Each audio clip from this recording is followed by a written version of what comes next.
હવે જોઈશું સમાચાર વિસ્તારથી। ભરૂચ જિલ્લા ભાજપ દ્વારા લોકસભાની ચૂંટણીની તૈયારીના ભાગરૂપે કોલેજ પર આવેલા આત્મીય હોલ ખાતે લાભાર્થી કાર્યશાળાનું આયોજન કરવામાં આવ્યું હતું। સરકારી યોજનાના લાભ લોકો સુધી કઈ રીતે પહોંચાડવા એ અંગે માર્ગદર્શન આપવામાં આવ્યું હતું। લોકસભાની ચૂંટણી નજીક આવતા જ ભાજપ દ્વારા સંગઠનને વધુ મજબૂત બનાવવામાં આવી રહ્યું છે, જેના ભાગરૂપે તારીખ 15 ફેબ્રુઆરીના રોજ ભરૂચમાં કોલેજ રોડ પર આવેલા આત્મીય હોલ ખાતે લાભાર્થી કાર્યશાળાનું આયોજન કરવામાં આવ્યું હતું, જેમાં ક્લસ્ટર પ્રભારી અને પૂર્વ ગૃહમંત્રી પ્રદીપસિંહ જાડેજા, લોકસભાના પ્રભારી અજય ચોકસી, સંયોજક યોગેશ પટેલ, ભરૂચ જિલ્લા ભાજપના પ્રમુખ મારુતિસિંહ અટોદરિયા, કાર્યશાળાના દક્ષિણ ગુજરાતના સંયોજક કરસન ગોંડલિયા તેમજ આગેવાનો ઉપસ્થિત રહ્યા હતા। આ કાર્યશાળામાં સરકારની વિવિધ યોજનાઓ અંગેની માહિતી લાભાર્થીઓ સુધી કેવી રીતે પહોંચાડવી અને લોકોને સરકારની વિવિધ યોજનાનો લાભ કેવી રીતે અપાવવો એ અંગેની માહિતી આ આગેવાનો દ્વારા આપવામાં આવી હતી। આ પ્રસંગે લોકસભાના ક્લસ્ટર પ્રભારી અને પૂર્વ ગૃહમંત્રી પ્રદીપસિંહ જાડેજાએ ભાજપને કાર્યપદ્ધતિ અંગે માહિતી આપી હતી। ભારતીય જનતા પાર્ટી દ્વારા લોક સુખાકારીના કામો કરવામાં આવે છે તે સહિતની માહિતી ઉપસ્થિત આગેવાનો તેમજ કાર્યકરોને આપી હતી। સરકારની યોજનાઓનો લાભ ખરેખર લોકોને મળવો જોઈએ, તેમને અપાવવા માટેની આ કાર્યશાળામાં આપણે સૌ બેઠા છીએ। ત્યારે આપણે સૌ કાર્યકર્તા મિત્રો પોતપોતાના વિસ્તારમાં, પોતપોતાના મંડળમાં જે પણ આ લાભાર્થી યોજનાનો લાભ લેવા માંગતા હોય અથવા તો જે પણ હાથ બનાવટની ચીજ વસ્તુઓ બનાવીને બજારમાં વેચતા હોય તેઓને પગભર થવા માટે આદરણીય પ્રધાનમંત્રી નરેન્દ્રભાઈ મોદી સાહેબ કે જેમનું વિઝન છે કે ભારત દેશનો એક પણ નાગરિક 140 કરોડ જનતામાંથી એક પણ એવો વ્યક્તિ નામનો છે કે જે પોતાની જાતે પગભર ઉભો ના થઈ શકે। આ અંગે ભરૂચ જિલ્લા ભાજપના પ્રમુખ મારુતિસિંહ અટોદરિયાએ જણાવ્યું હતું કે લાભાર્થીઓને સરકારની વિવિધ યોજનાઓના લાભ મળે તે હેતુથી પ્રદેશ ભાજપ દ્વારા આ પ્રકારની કાર્યશાળાનું આયોજન કરવામાં આવ્યું છે અને તેમાં આગેવાનોને માહિતગાર કરવામાં આવ્યા હતા। ભારતીય જનતા પાર્ટી માત્ર ચૂંટણીમાં મત લેવા માટે નથી જતી, પરંતુ લોકોની સેવા કરવા માટે હર હંમેશ તત્પર રહે છે। જ્યારે એક વિકલાંગ યુવાને સામાન્ય યુવતીનો પ્રેમ ઠુકરાવી પોતાના જેવી જ વિકલાંગ યુવતીને પસંદ કરી અને શરૂ થઈ અનોખી પ્રેમ કહાની। આજે બંને દિવ્યાંગ દંપતીને 2 બાળકો સાથે ખુશીની જિંદગી જીવી રહ્યા છે અને પોતાની વિકલાંગતા આ દંપતીના પ્રેમમાં ક્યારેય મુશ્કેલી ઊભી નથી કરી શકી। ભરૂચનું એવું દંપતી જેણે પોતાના 10 વર્ષના લગ્ન જીવનમાં પ્રેમ પર ક્યારેય વિકલાંગતા હાવી થવા દીધી નથી। પ્રેમનો આમ તો કોઈ દિવસ હોતો નથી, છતાં આજનો દિવસ પ્રેમના દિવસ તરીકે સમગ્ર વિશ્વમાં ઉજવાય છે। ભરૂચનું એક દંપતી એવું છે જેણે પ્રેમની અલગ વ્યાખ્યા ઘડી છે। તેમનું માનવું છે કે શરીર તો કાલે બળી જવાનું છે, વિચારો સાથેનો પ્રેમ શાશ્વત રહે છે। અમે બંને ભલે દિવ્યાંગ છે, પરંતુ અમારી દિવ્યાંગતાએ ક્યારેય અમારા પ્રેમ વચ્ચે અવરોધ ઊભો કર્યો નથી। જ્યારે અમારા લગ્ન થયા ત્યારે બધાને એમ હતું કે બંને ખોટા લગ્ન કરે છે, લાંબો સમય સુધી ટકશે નહીં, પરંતુ આજે અમારા લગ્નને 10 વર્ષ થયા છે અને અમે ખૂબ ખુશહાલ જિંદગી જીવી રહ્યા છીએ। ભરૂચના દિવ્યાંગ મનુભાઈ પ્રજાપતિ અને તેમની જીવન સંગીની ભારતીના લગ્નના 10 વર્ષ થયા છે। આ બંનેના પ્રેમ લગ્ન નથી, પરંતુ લગ્ન પછીનો પ્રેમ અનોખો છે। પ્રેમના દિવસ એવા વેલેન્ટાઇન ડેના દિવસે દિવ્યાંગ દંપતી મનુભાઈ અને ભારતીબેન એકબીજાને ગુલાબ આપી તેમજ કેક કટિંગ કરી એકબીજાને વેલેન્ટાઇન ડેની શુભેચ્છા પાઠવી હતી અને પ્રેમના દિવસની ઉજવણી કરી હતી। આજના જે વેલેન્ટાઇન ડે છે તેના અનુસંધાનમાં એક વાત કહેવા માંગુ છું કે આપણા જીવનમાં જે ઉતાર ચઢાવ આવે તો પહેલા અભ્યાસના વિષયમાં આપણે અભ્યાસનો જે ગોલ છે એ સર કરવો જોઈએ। અભ્યાસની સાથે સાથે કેટલાક બાળકો શું છે કે પ્રેમમાં પડે છે અને પોતાની જિંદગીને અભ્યાસને દાવ પર લગાવીને જિંદગી જીવતા હોય છે અને આગળ વધવાનો પ્રયત્ન કરતા હોય છે। ત્યાં અભ્યાસ છૂટી જાય છે અને અભ્યાસ છૂટવાથી શું થાય છે કે પોતાની જિંદગી આમ જેને કહેવાય ને કે જે ગોલ હોય એ સર કરી નહીં શકતા અને એના લીધે બંને પાસા બગડે છે। જેમ કે પ્રેમની પામી નહીં શકાતો અને પમાય તો પછી છે તે આર્થિક દ્રષ્ટિએ ઉત્થાન નથી પામાતું। એટલે હું એમ જ કહેવા માંગીશ આજની યુવા પેઢીને કે 5G ટેકનોલોજીની જેમ તમે પ્રેમ 5G જેવો ન કરો, એ સસ્ટેનેબલ પ્રેમ કરો અને જિંદગી પોતાની જે ગોલ છે એને સર કરો. હું તરસારી હોસ્ટેલમાં ભણતી હતી. ત્યાંના સ્ટાફના એક સરે મને કહ્યું કે મારા ઓળખાણમાં મનુભાઈ પ્રજાપતિ કરીને છે, તો એ છોકરા સાથે તું લગ્ન કર એમ. તો મેં કહ્યું કે છોકરો શું કરે છે? તો કે જીબીમાં નોકરી કરે છે અને આટલો પગાર છે. તો પછી મને લાગ્યું કે કોઈ પછી એવું કહેશે કે પગાર વધારે છે એટલે લગ્ન કરી દીધું.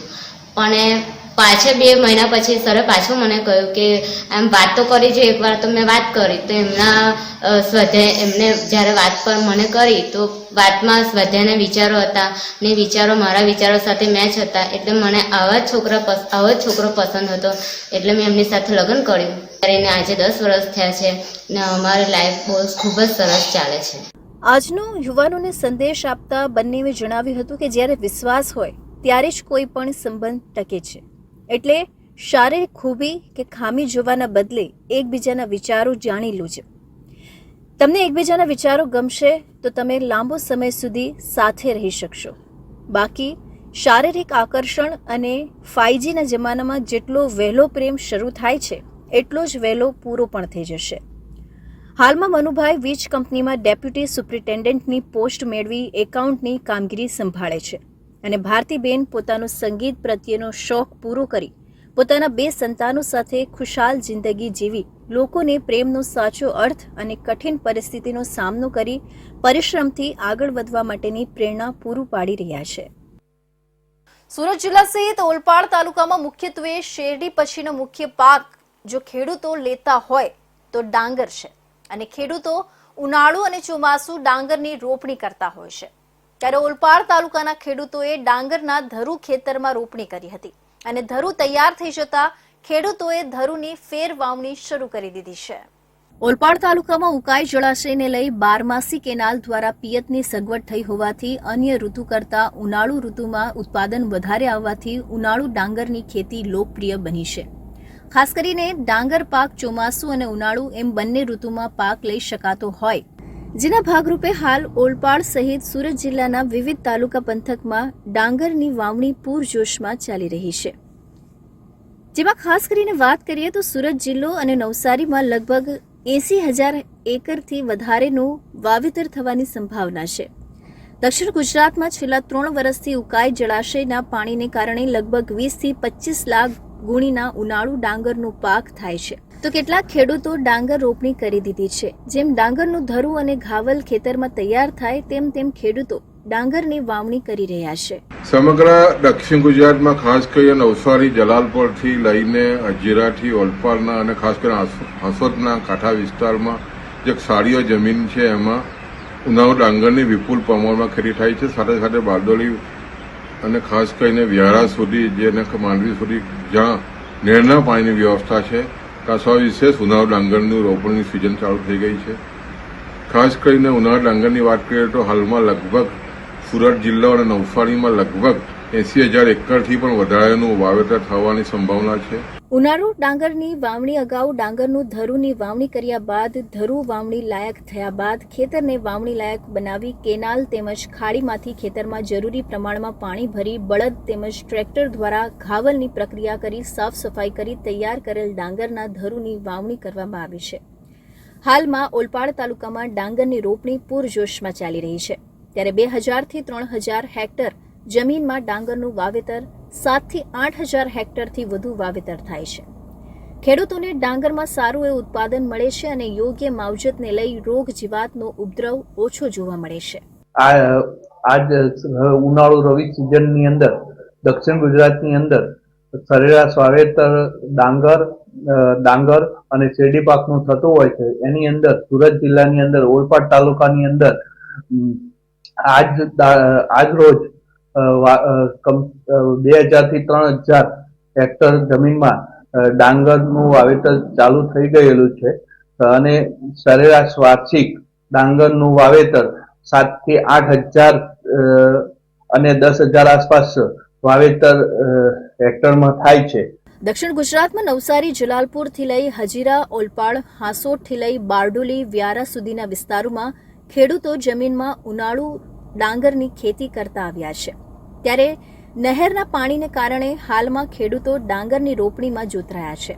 ત્યારે ખેડૂતો ડાંગરનો પાક સારો થાય અને પોષણક્ષમ ભાવ મળી રહે તેવી આશા રાખી રહ્યા છે. દક્ષિણ ગુજરાતની જો વાત કરવામાં આવે ખેતીની, તો સૌથી વધુ ખેતી શેરડી અને ચોમાસું અને ઉનાળુ ડાંગરની ખેતી કરવામાં આવતી હોય છે. ત્યારે હાલમાં સુરત જિલ્લાની અંદર ઉનાળુ ડાંગરની વાવણી પૂરજોશમાં ચાલી રહી છે. ઓલપાડ તાલુકાની જો વાત કરવામાં આવે તો ઓલપાડ તાલુકામાં અત્યાર સુધીમાં 2500 થી 3000 જેટલા હેક્ટરની અંદર ડાંગરની રોપણી પૂર્ણ થઈ છે અને બાકીના જે ખેડૂતો છે એ ખેડૂતો પણ રોપણી કરી રહ્યા છે. દ્રશ્યમાં તમે જોઈ શકો છો કે ઓલપાડ તાલુકાના કેટલાક ગામોમાં જે ખેત મજૂરો છે એ ખેત મજૂરો ખેતરની અંદર જે ધરો ડાંગરનું તૈયાર થઈ ગયું હતું અને ખેડૂતોએ ગાવલ કરીને જે ખેતરો પાણીથી ભર્યા હતા અને ત્યારબાદ આ જે ડાંગર છે એ ડાંગરની રોપણી પૂરજોશમાં કરી રહ્યા છે. ત્યારે હાલમાં ઓલપાડ તાલુકાની જો વાત કરવામાં આવે તો ઓલપાડ તાલુકાના કાંઠા વિસ્તારની અંદર ખાસ કરીને સૌથી વધુ ડાંગરની રોપણી થતી હોય છે. ત્યારે ખેડૂતો ઉનાળુ ડાંગરની રોપણીમાં જોતરાયા છે અને સારા ઉત્પાદન વધે તેવી પણ ખેડૂતો આશા રાખી રહ્યા છે. Mahendrasinh Mangrola, India news, Surat. 102 વર્ષથી કાર્યરત સુરત પીપલ્સ બેંક દ્વારા એક પ્રેસ કોન્ફરન્સનું આયોજન કરવામાં આવ્યું હતું, જેમાં સુરત પીપલ્સ બેંકના તમામ ડિરેક્ટરો હાજર રહ્યા હતા અને આ કોન્ફરન્સમાં MSME ઉદ્યોગો માટે મહત્વની જાહેરાત કરવામાં આવી હતી. 102 વર્ષથી કાર્યરત અને 10,900 કરોડથી વધુનો બિઝનેસ ધરાવતી the Surat people's cooperative bank દ્વારા MSMEના નવા IT ટેક્સ 43B ના 45 દિવસના પેમેન્ટના નવા કાયદાને લઈને વેપારીઓ માટે ઓવરડ્રાફ્ટ લોનની સ્કીમ શરૂ કરવામાં આવી છે, જેમાં નાના અને મધ્યમ ટ્રેડર્સ અને ઉદ્યોગોને overdraft working capital term loan મહત્તમ ₹96 લાખ સુધી માત્ર 7.50% વ્યાજ દરથી આપવામાં આવશે એવી જાહેરાત કરવામાં આવી હતી. મેન્યુફેક્ચરિંગ યુનિટને મશીનરી ટર્મ લોન ઓવરડ્રાફ્ટ મહત્તમ 96 લાખ સુધી માત્ર 7.75% વ્યાજ દરથી શરૂ કરવામાં આવી છે. આ સ્કીમનો લાભ કોઈપણ જામીન, પ્રોસેસિંગ ફી, રિન્યુઅલ ચાર્જ વિના આપવામાં આવશે એવું ચેરમેન દ્વારા જણાવવામાં આવ્યું હતું. પ્રધાનમંત્રી મોદીશ્રીનું જે MSME અને નાના અને મધ્યમ ઉદ્યોગકારોને આગળ લાવવાનું જે વિઝન છે, અને બીજું જે હમણાં નવો જે કાયદો આવ્યો છે કે 45 દિવસ સુધીમાં તમારે તમારું પેમેન્ટ પૂરું કરવાનું આવે, તે પણ કાયદાને અનુસંધાને લોકોની જે જરૂરિયાત ઊભી થઈ છે તેને પૂરી પાડવા માટે સુરત પીપલ્સ બેંકે આજે એક ઐતિહાસિક નિર્ણય લીધો છે અને નાના અને મધ્યમ કદના ઉદ્યોગકારો માટે 7.5% થી લઈને 8% સુધીની લોન, એમાં કોઈ ગેરંટરની જરૂર નથી, એમાં કોઈ તમારે રિન્યુઅલની જરૂર નથી, કોઈ પ્રોસેસિંગ ફી નથી.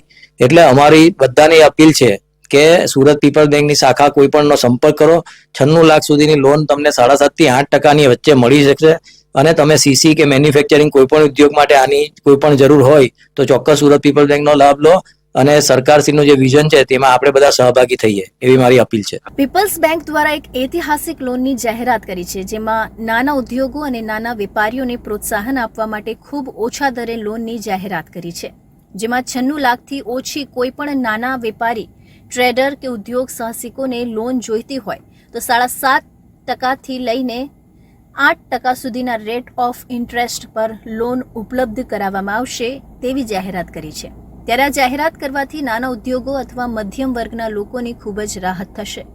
આ ઉપરાંત પીપલ્સ બેંક દ્વારા મહિલાઓના ઉત્થાન માટે અને તેઓ પગભર બને તે માટે 1 લાખ રૂપિયાની 8%ના દરે લોન માટેની જાહેરાત કરી છે, જેથી મહિલાઓ પણ આત્મનિર્ભર બની શકે અને પોતાનો વ્યવસાય શરૂ કરી શકે.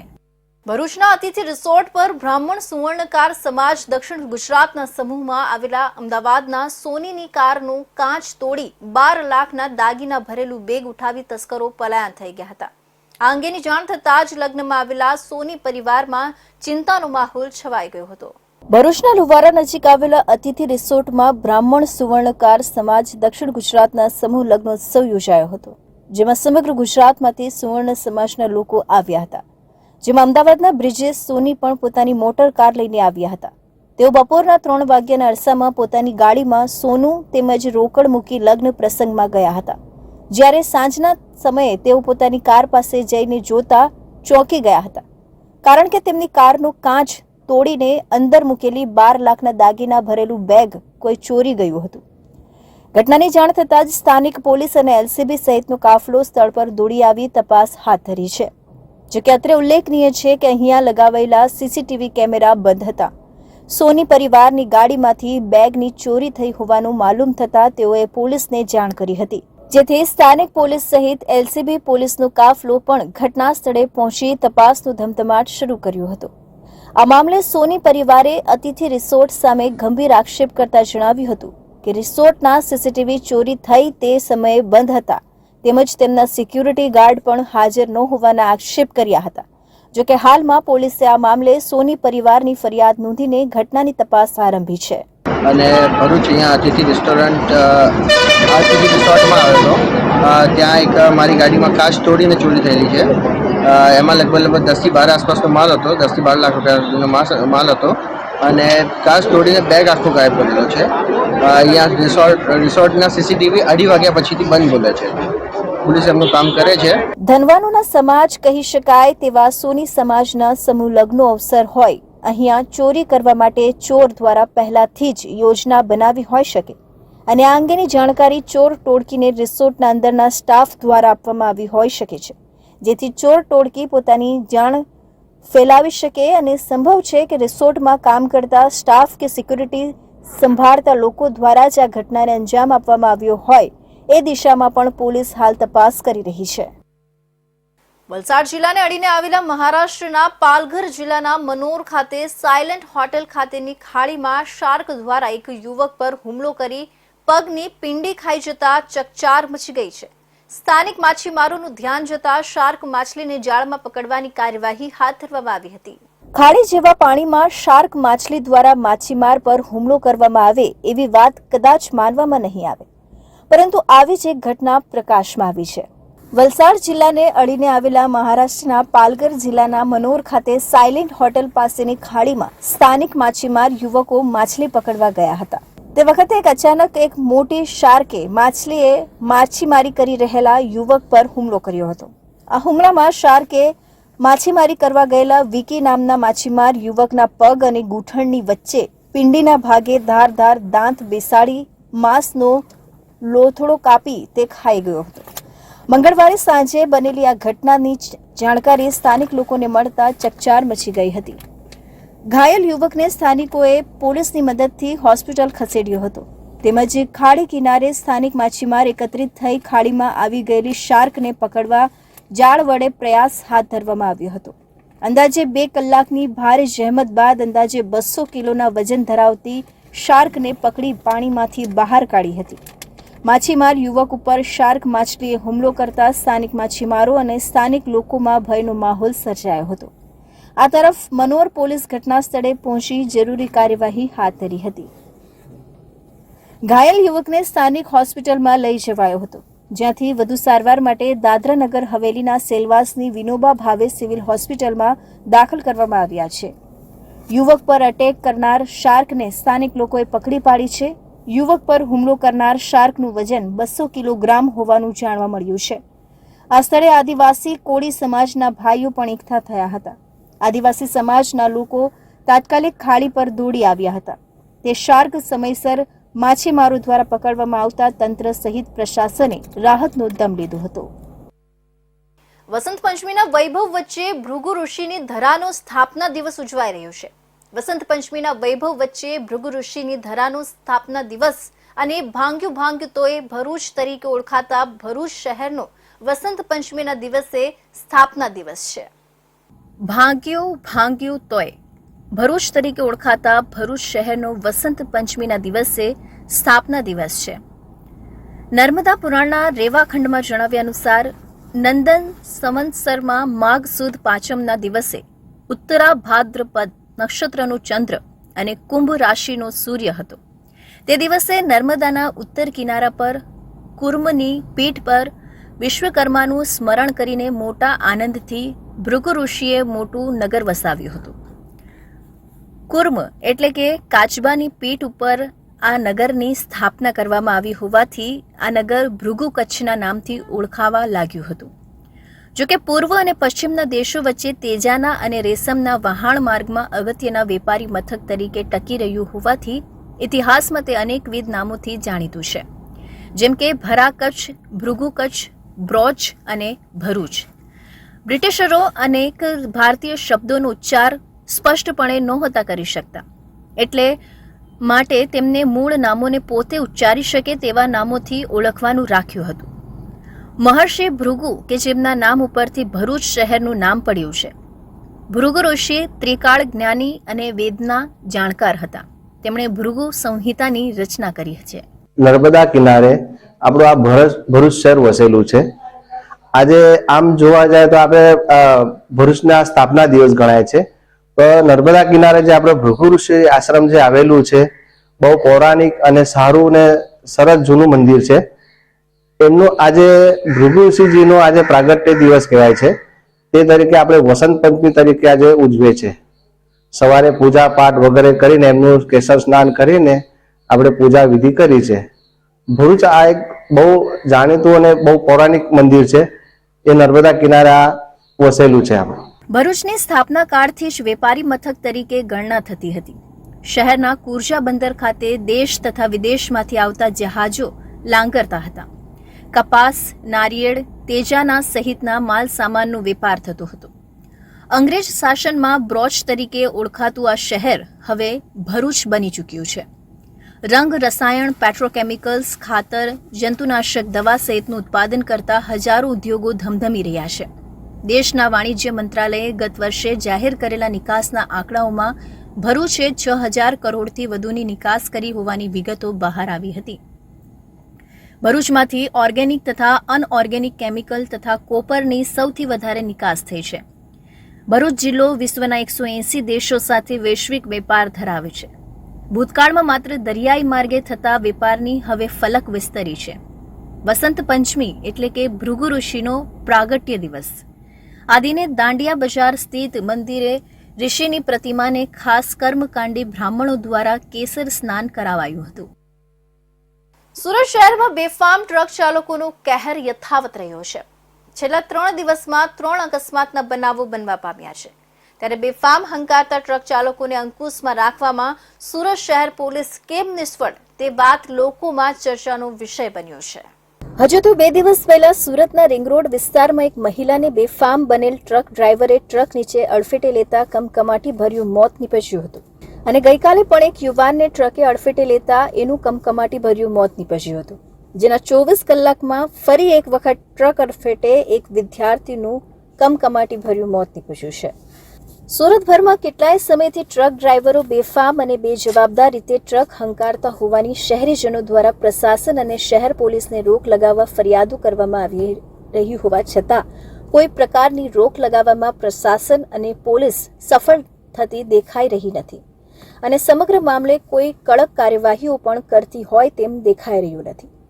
સમગ્ર મામલે આજરોજ પણ સુરતના ભરચક એવા અને વધુ પડતા મધ્યમ વર્ગીય અને કામદાર વર્ગનો સમૂહ રહેતો હોય તેવો લિંબાયત વિસ્તારમાં આજરોજ સવારે સંગમ સર્કલ પાસે તૈબા મસ્જિદની પાછળ એક વિદ્યાર્થીને અડફેટે લીધો હતો. જેમાં વિદ્યાર્થીનું ઘટના સ્થળે જ કમકમાટી ભર્યું મોત નીપજ્યું હતું. વિદ્યાર્થીને તત્કાલ સિવિલ ખાતે સારવાર અર્થે સિવિલ ખસેડાયો હતો, પરંતુ ત્યાં ડોક્ટરો દ્વારા તેને મૃત જાહેર કરાયો હતો. સમગ્ર ઘટનાની જાણ થતાં લિંબાયત પોલીસ ઘટના સ્થળે પહોંચી હતી અને સમગ્ર ઘટના જોઈ ભેગા થયેલા લોકોમાં પ્રશાસન પ્રત્યે આક્રોશ જોવા મળ્યો હતો. घटनाની જાણ પરિવારને કરતા પરિવારમાં શોકનું મોજું ફરી વળ્યું હતું. मेरा लड़का शमसुल कमर उसका आज सुबह 7:30 बजे घर से ट्यूशन के लिए निकला तो एक्सीडेंट हुआ. यह एक इत्तेफाक था कि हम सोए थे, आज उनको छोड़ने नहीं जा सके तो वो चाबी लेकर के चुपके से निकल गया और हादसा बना ऐसा. घर से निकले थे वो ट्यूशन के लिए, मॉडल टाउन कुंजन प्लाजा में उनका ट्यूशन क्लास चलता है, हरे कृष्णा, वहाँ जा रहा था. कौन सी कक्षा में पढ़ते थे? 10वीं में, फाइनल 10वीं में था. अभी जो है बोर्ड का एग्जाम उसकी तैयारी चल रही थी.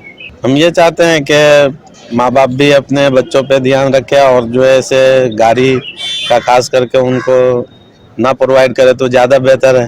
એક પછી એક રોજે રોજ ટ્રક દ્વારા અકસ્માતો સર્જીને લોકોના જીવ લઈ રહ્યા છે, ત્યારે પ્રતિબંધિત સમયમાં શહેરના ટ્રાફિકમાં ભારે વાહન લઈને આવતા આવા અનઅધિકૃત ટ્રકો દરેક ચેકપોઇન્ટ પર ઉભેલા ટ્રાફિક પોલીસને કેમ નથી દેખાતા એ એક સવાલ ઊભો થયો છે. નાના વાહન ચાલકોને દંડ ભરાવવા ટ્રાફિક પોલીસ મથામણ કરે છે, ત્યારે આવા ભારે વાહનો વિરુદ્ધ દંડાત્મક કાર્યવાહી કેમ કરતી નથી એ પણ એક સવાલ ઊભો થયો છે. સુરતમાં 3 મહિના પહેલા પ્રેમ લગ્ન કરનાર 24 વર્ષીય પરિણીતાએ વેલેન્ટાઇનના દિવસે જ ફાંસો ખાઈ જિંદગી ટૂંકાવતા અરેરાટી મચી ગઈ છે. 3 મહિના પહેલા ભાગીને પ્રેમ લગ્ન કરનાર દીકરીથી માતા પિતા નારાજ હતા, જેના કારણે પરિણીતાએ આપઘાત કર્યો હોવાની શક્યતા છે. મૂળ બિહારના અને સુરતના મોરા ગામ વિસ્તારમાં આવેલી સોસાયટીમાં 22 વર્ષીય સુનિલ શાહ પરિવાર સાથે રહેતો હતો. સુનિલ L&T કંપનીમાં હેલ્પર તરીકે કામ કરે છે.